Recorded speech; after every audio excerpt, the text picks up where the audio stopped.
Hello everyone and welcome to this presentation on SQL for healthcare data analysis from basic to advanced techniques. I am Ruhma Baig, a professional physiotherapist and a data analyst. Today I will take you through how SQL or structured query language plays a vital role in turning complex healthcare data into meaningful insights. In healthcare industry, data is everywhere from patient records and lab results to prescription and billing.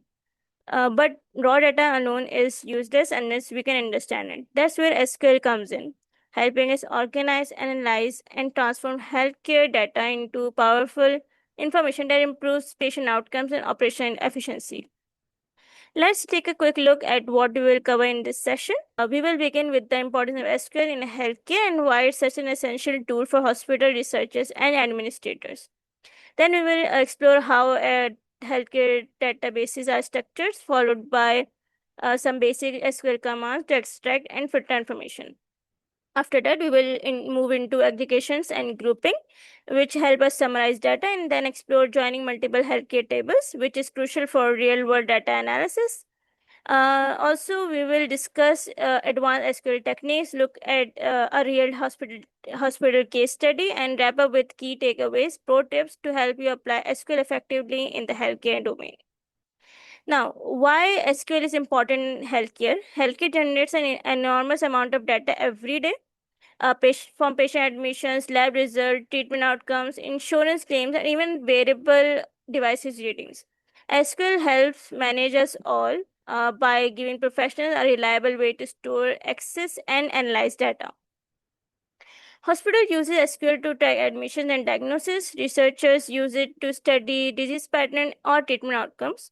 And public health organization uses it to monitor community health trends like tracking the spread of diabetes or hypertension across different regions. In short, SQL bridges the gap between medical practice and data analytics. It helps decision makers understand what's happening and why it is happening and how they can respond better. Now let's take a quick look at what this data actually looks like inside a database. Okay, here we have a simple example of a patient's table. Each row represents one patient and each column contains attributes like ID, name, age, gender, height, and weight. This type of table is the foundation of healthcare databases. By using SQL, we can retrieve, filter, analyze the data to find trends, such as which age group are most affected by a certain condition or how BMI varies across genders. Let's start by learning the most basic and most used SQL command, the select statement. Okay, the select statement is the heart of SQL. It tells the database exactly what data you want to see. For example, select name, age from table patients. This command will return just the name and age from the age column from the patient tables. In healthcare data analysis, this is useful for creating quick summaries like listing all patients and their ages to access demographics. In simple command and its foundation for every SQL analysis. Now that we know how to retrieve data, let's learn how to filter it to get more specific results. The where clause. The where clause allows us to filter data based on conditions. For instance, select all from patients where age is greater than 50. This gives us all the patients who are older than 50. Filtering is one of the most common tasks in healthcare analytics. For example, you might filter for diabetic patients or only those whose blood pressure is above a certain level. By narrowing down the data, we can focus on the patients or metric that actually matters. Now, let's organize this data in a way that is easy to interpret. The order by clause. The order by clause sorts the result either it is in ascending or descending order. For example, select name, age from patients, order by age descending. This arranges the patients from oldest to youngest. Sorting is especially helpful when analyzing lab results or treatment data, for instance, finding the highest cholesterol reading or the longest patient stays. Now that we can sort data, let's see how to preview it, only a part of it. The limit clause. When working with a large hospital data set, sometimes you might want a quick look without loading everything. That's where limit comes in. If we write a select asterisk from patient's limit 2, SQL will show only the first two rows of the table. It's perfect for testing queries, previewing data, or validating that the right column exists without having to process thousands of records. Now, let's learn how to summarize data using SQL aggregation functions. Okay, aggregation functions are what we use to summarize large data sets. Some of the most common are count, average, sum, minimum, and maximum. Count how many count function counts how many rows or patient we have. Average calculates the average, like average age or lab average value. Some function totals up values like hospital bills or total days admitted. Minimum and maximum finds the smallest and the largest values like lowest blood pressure or highest glucose reading. For instance, let's count asterisk as total patient from patient table patients. Tell us the total number of patients in our database. This function helps convert individual data points into insight for hospital dashboards and research reports. Now let's come to average. Here's an example using average. Select average in bracket age as average age from patients. As we are using it as an aliasing, so we can rename the table as average age. This query calculates the average age of all patients. In this case, 51.25 years. Such average help hospital understand the population profiles, allocate resources, and plan preventive programs for specific age groups. Now let's group our data to make it more informative. Group by clause. The group by clause lets us categorize data before applying aggregates. For example, select gender, count, all, or asterisk as total from patient group by gender. This tells us how many male and female patients there are. Grouping is incredibly valuable. It allows you to see differences across categories, such as comparing average BMI by gender, average hospital stay by department, or number of cases per diagnosis. Now that we understand the summarizing, let's move on to working with multiple tables. In real world healthcare systems, data doesn't come from a single table. A hospital might have separate tables for patient, doctor visits, lab results, medications, and billing records. To bring this together, SQL uses joins. But before we join anything, it's essential to understand how the databases are structured and how relationships are defined. That's where data modeling comes in. Okay, now let's talk about data modeling. Data modeling defines how information in different tables connect. We assign primary keys like patient ID to uniquely identify each record or foreign keys to link one table to another. For example, the visitors table contains patient ID as a foreign key to connect back to the patient's table. This ensures every visit belongs to a real patient, avoiding duplication, ensuring data accuracy. Strong data modeling keeps healthcare databases clean, consistent, and fast to query. Now let's discuss how this data gets prepared for analysis using ETL processes. ETL stands for extract, transform, and load, and it's the process used to prepare healthcare data for analysis. Hospital first extract data from different systems, such as electronic healthcare records, labs, or pharmacy databases. Then they transform it by cleaning, standardizing units, handling missing values, and validating entries. Finally, they load it into a central data warehouse where analysts can run SQL queries efficiently. That ETL ensures that data is not just collected but trustworthy, which is vital when we are dealing with human health. Now, here we can see an example of how healthcare data is stored in multiple tables. The data tables holds personal details. The visit table records diagnosis and visit dates, and the lab result contains test result like HbA1c or blood pressure readings. By combining these, we can get a complete picture of a patient health journey. Now, join strategies. To combine data across tables, we use SQL joins. The main types are inner join, left join, right join, and full outer join.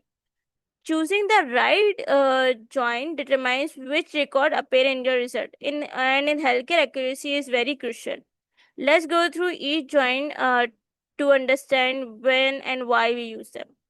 Inner join. An inner join returns only the record that appears in both tables. For instance, joining patients with visits, lab will show only those who have both a visit record and lab result.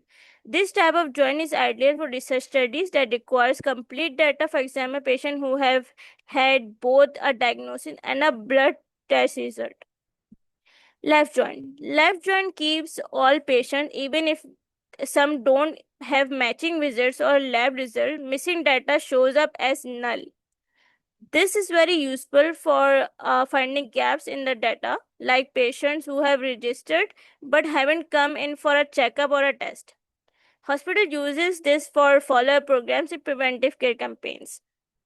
Right joint. Right joint does the opposite of the left joint. It keeps all records from the right table, like visits, even there is no matching patient's entry. This can help us identify data entry errors such as visits being logged without a patient record, a common issue when integrating data from multiple systems.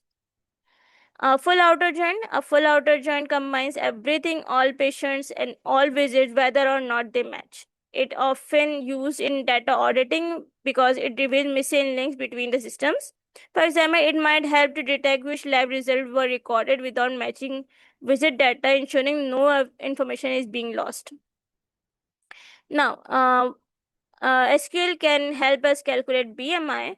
SQL can also perform real calculation directly within queries. For example, select name, weight in kgs, divided by height meters, multiplied by height meters, as it's the formula of BMI. As BMI from patients, we are aliasing BMI from the patient table. Then this gives us each patient's body mass index. In public health data analysis, this is used to identify obesity trends and calculate BMI distribution across age and gender groups. It's quick, data driven, and way to access population health. Now, ranking by age. SQL can rank data too using the rank function. Now, as you can see in the statement, rank over partition by diagnosis, order by age descendant.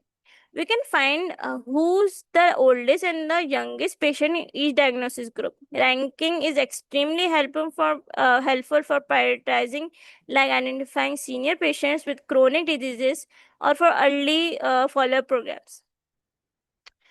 Now we will move on to a live MySQL demo using a real healthcare dataset. This is how our datasets look like. Okay, I've written some of the questions that are mostly asked and used in SQL when you're working in a healthcare industry. So let's explore the dataset. Okay, we have written select name, age, gender, medical condition, insurance provider. We have selected some important column first from the table healthcare datasets, and we're gonna order by it by name. Then we select it all. So our results look like this. Okay, it's a very basic one. Now, we need to check which insurance company has paid the most in billing. So we're gonna write select insurance provider we're gonna round it. Round what? That is sum billing amount that is already present in our data set. If you can see, that is our billing amount column.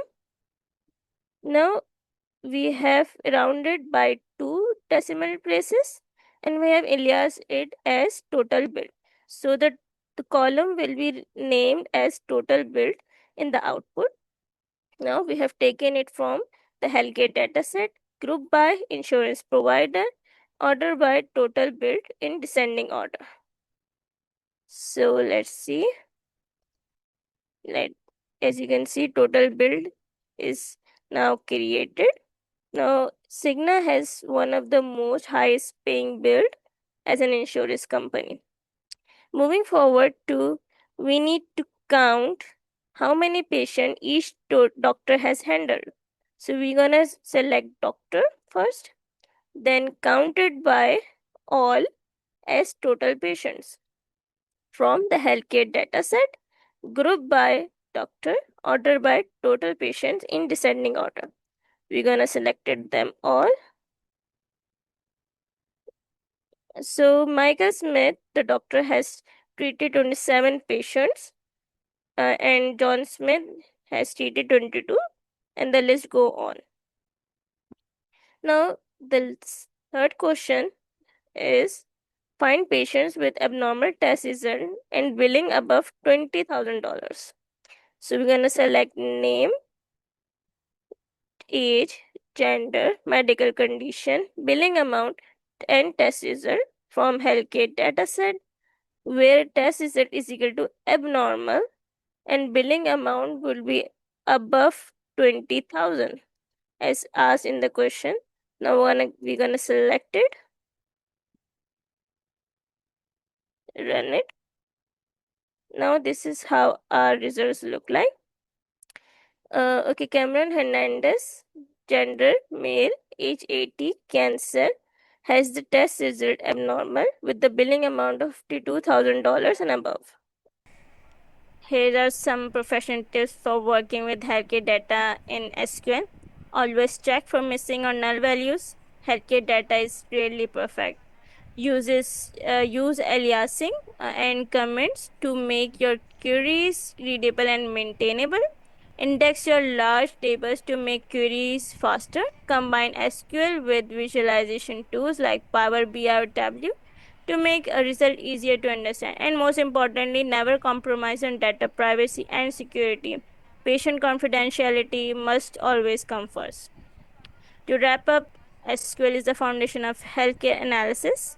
It turns data into actionable insight that support decisions, improve hospital operations, and enhance patient outcomes.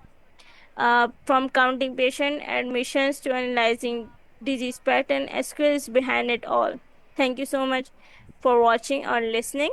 I hope this presentation gave you a clear understanding of how SQL is applied in healthcare and how it supports data-driven medicines. If you like to explore real-world examples or practice writing queries, I'll be happy to help. Thank you again, and remember that better data leads to better healthcare. Thank you.